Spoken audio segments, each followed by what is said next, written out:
बाबा जी सैफुल मुलूक ने एक दो शेर सुनाओ। मियां मोहम्मद बख्श। लुच्चा लुच्चा हर कोई आखे मुँह साड़ा बिच अग्गी नीवा नीवा मासू अम्बंग तत्ती वाह न लगी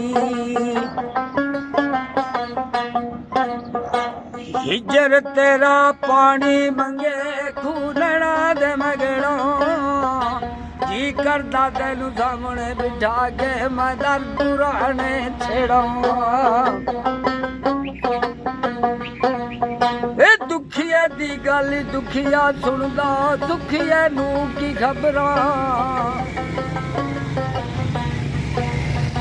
सज्जा जिन्हां दे मौत ने मारे दग दग रोंदे कबरां अल्लाहू अल्लाहू। अच्छा बाबा जी कित्थों आए हो तुसी? मंदरे चो। मंदरे तू आए हो? 17 मील है केड़ी जगह दे हो तुसी? असां जगह बहावल ना जिला बहावल नगर। जी सर। सराइकी बोलते हो या पंजाबी? बस ये पंजाबी बोलने हैं सर। अच्छी पंजाबी बोलते हो। इतने मंदरे रहने हो तुसी? आगे से अच्छा अच्छा। और गुजारा हो जाना इसने नाल? कोई नहीं साहब जी ये कोई 2 किलो आटा बना लिये तो ही बड़ा।